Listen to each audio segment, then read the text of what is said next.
La grande question, c'est acheter ou louer? Tous les investisseurs ne s'entendent pas, pour être franche avec vous autres. Il y en a qui disent que c'est un bon plan d'acheter, puis il y en a qui disent que c'est un bon plan de louer.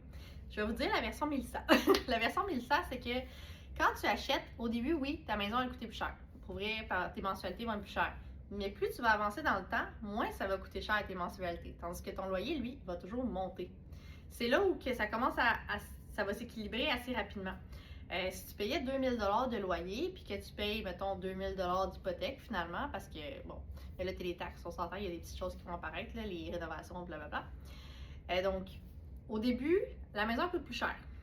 Sauf que là, tranquillement, pas vite, ben, ta maison qui a coûté, exemple, 500 000, je dis des chiffres comme ça, ben là, à un moment donné, tu dois 400 000.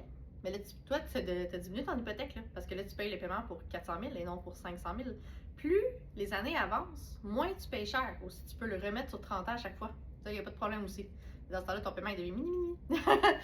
Donc, je vous dirais que c'est la façon où moi, je trouve que tu vas chercher plus en achetant parce que l'argent que tu vas avoir de plus assez rapidement, tu vas pouvoir le placer. Oui, tu vas me dire que quand tu es en loyer, tu peux de base placer l'argent. Mais il ne faut pas que tu oublies que l'argent que tu as donné 2000 par mois, ben, tu le perds. Tandis que quand c'est à toi, ben, c'est de l'équité sur ta maison qui s'accumule. Puis là, toi, ta maison que tu as payé 500 000, ben, ça se peut qu'elle vaut 1 million au moment que tu vas la vendre.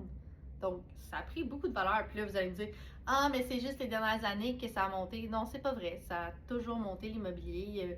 Il y a eu des moments où ça a stagné, mais ça n'a pas diminué. On l'a vu aux États-Unis. Oui, oui, oui. En Floride, ça a existé. Mais là, on parlait surtout de condos. Donc, en Floride, qui sont constamment inondés parce qu'il y a des ouragans. C'est pas le même marché au Québec. On n'a vraiment pas le même marché.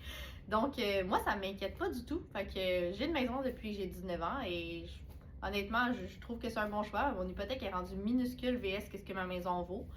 Je paierais en loyer plus que le triple. Donc, pour moi, il n'y a pas de problème. À vous de voir. Parlez en commentaire. Bye!